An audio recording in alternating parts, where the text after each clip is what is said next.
Hey folks, Dex here. It's been a long while since I've uploaded anything, but I thought with the exciting news of Conflikt 47 getting a relaunch, I would put up a video about my thoughts on the pre-orders. Conflikt 47 is built off of the Bolt Action 3rd Edition rule set. However, it's going to have significant modifications in order to amplify the Weird War setting, and will have lots of new units and special abilities. In this video, I'm going to be going over the new Axis units, and I'll make another video where I go over the Allied units in detail. Pictured here is the Axis Starter Army. This includes all of the Axis units that will be available in this wave. I would like to apologize ahead of time for the terrible pronunciation of any German words. I'm just going to be honest with you, I am awful at pronouncing words in foreign languages. In this wave of release, the Axis is getting the Stahltruppen, the Nachtjäger, the Vogel Spine Light Walker, and the Panzer IV Walker. First up for new units, we have the Stahltruppen. These are the new German heavy power armor, which are apparently going to be at 40mm bases and are significantly larger than the old German heavy infantry.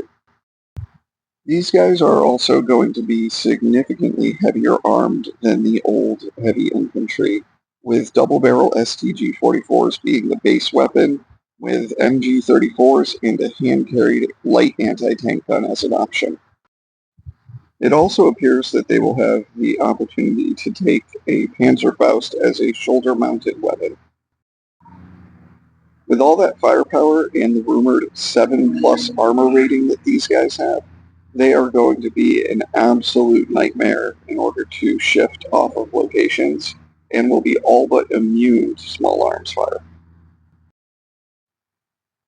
I should point out that both the Axis Starter Army and the 2-player starter set will both include a resin platoon commander in the same armor as the infantry.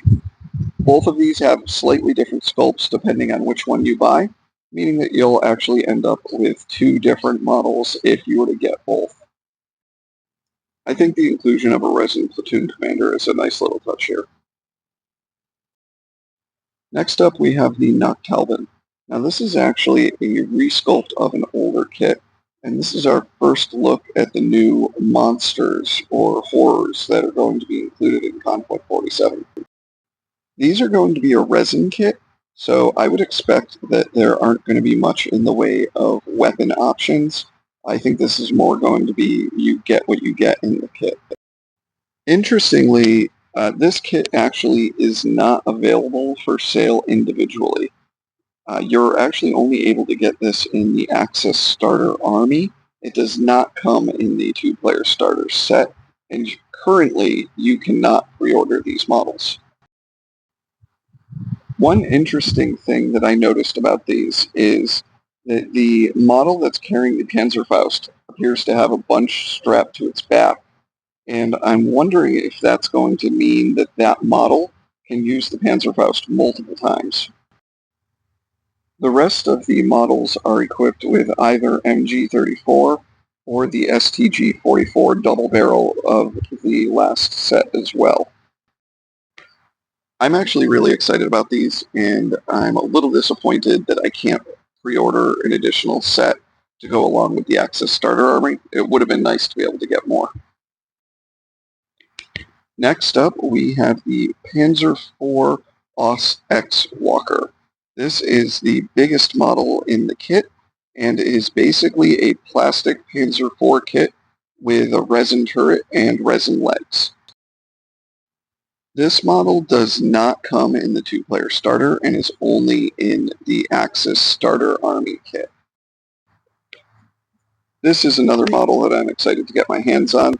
I really like the idea of just having resin kits that we can add to plastic kits to make things much, much easier for both building the models and reducing the cost. We don't know much of anything about the stats for this model yet. We can pretty much assume it's going to be some form of medium walker, and obviously it is carrying a gravity cannon of some sort with a hull-mounted machine gun, but it's pretty obvious that this is going to be a mainstay armored unit for the Axis forces. One thing that we don't know yet for this model is whether we're going to be able to field this walker with a traditional cannon mount. I suspect that we will be able to, but only time will tell until we get the actual rulebook. Next up, we have the Vogel Spine. This is the new light walker that will be available in all plastic, and this one has my attention. A few big differences between this and the old spine mech. First of all, if you look closely, you'll notice that there is a hull-mounted forward-facing machine gun. The old spine mech did not have this option. Having the ability to have both a turret-mounted weapon and a front-facing machine gun is huge. Not only is that a significant increase in firepower, it's also an increase in flexibility. On top of that, this walker appears to be fully enclosed and not open top like the original spine. Speaking of the enclosed turret, the Vogel Spine has not one, not two, but 4 different weapon options. It has both of the original weapon options found on the spine mech and 2 additional new options. The stock weapon option seems to be the same light AT gun with coaxial light autocannon that the spine mech had. This is actually a fantastic and well-rounded weapon profile, allowing you to use the light AT gun on light armored vehicles and the autocannon on heavier infantry or very light vehicles such as soft skins or 7+ armored transport. Alternate weapons appear to include a gravity cannon, a dual light autocannon, and a flamethrower. All of these look like good options. The gravity cannon obviously is going to be your go-to anti-vehicle option.